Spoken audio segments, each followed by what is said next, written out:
مفيش أحلى ولا ألذ بقى من طبق الفتة المصري بالخل والثوم واللحمة الدايبة. يلا نشوف عملناها ازاي. حطينا الحلة بتاعتنا على النار، فيها مية بتغلي، ونزلنا بالبصل وكركم وطماطم. هنسلق اللحمة بتاعتنا، بعد كده هننزل باللحمة. وطبعا بقى طبق الفتة ده أساس السفرة المصرية في العيد. كل سنة وحضراتكم طيبين. من ألذ الوصفات المصرية طبق الفتة. هنا بقى هنعمل الرز بتاعنا. حطينا زيت وسمنة كده في الحلة، وهننزل بقى بالرز، وهنبدأ بقى نشوحه كده عشان كل حباية تتغلغل كده بالسمنة والزيت، بيبقى مفلفل معانا كده. بعد كده بقى نزلنا بالملح، هنقلبه بقى كويس كده ونشوحه. بعد كده بقى هننزل بالمية. هنا المية عندنا كده بتغطي الرز مقدار عقلة صباع زي ما احنا عارفين. هنسيبه بقى يستوي. بعد كده بقى هنا في الطاسة بتاعتنا حطينا فصين من الثوم، وهنحمص بقى العيش بتاعنا اللي هو اساس الفتة. هنبدأ بقى نحمص العيش كده. لو حابة ترش عليه برضو رش زيت وتحطيه في الفرن يتحمص مفيش مشكلة. ده شكله معانا كده لما احمر. بعد كده بقى في الحلة بتاعتنا هنحط شوية من الزيت، وبعد كده هننزل بعصير الطماطم عشان نعمل الصلصة بتاعة الفتة بتاعتنا، ونسيبها لحد ما تتسبك وتبقى معانا بالشكل دوت. هننزل بملح وفلفل وهنقلبهم.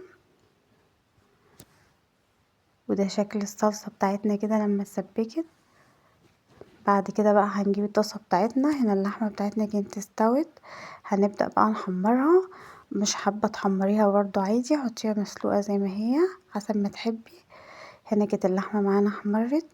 بعد كده بقى هنحط كده مكان اللحمة كده من غير ما نضيف اي دهون تاني فصين برضو من الثوم كده مدقوق.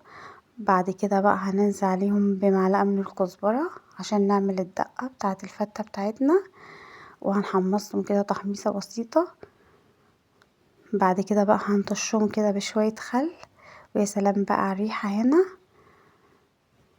وكمان هنحط شوية من المية ويدوبك تاخد غلوة كده. وهنا كانت الفتة بتاعتنا جاهزة بقى. هنبتدي بقى نغرفها كده. هنحط بقى العيش اللي احنا حمصناه بالشكل ده. بعد كده بقى هننزل بالرز زي ما احنا شايفين. الرز بتاعنا مفلفل وجميل.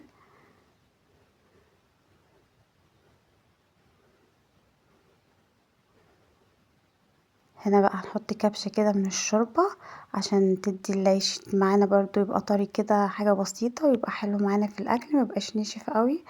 بعد كده بقى هننزل كده بالصلصة اللي احنا عملناها. حطي بقى كمية الصلصة اللي انتي تحبيها. احنا هنا مش بنحب الصلصة تبقى كتيرة يعني. ودي بقى الدقة اللي احنا عملناها بالثوم والخل. هنرشها كده على وش الرز بتاعنا. بعد كده بقى هنرص بقى قطع اللحمة بتاعتنا كده. ودوقي بقى احلى فتة عملتيها بايدك. وصفة سهلة وبسيطة وان شاء الله هتعجبكم. وعيد سعيد عليكم يا رب، ويعود عليكم الايام بخير ان شاء الله. واشوفكم في وصفة جديدة وفيديو جديد على خير ان شاء الله.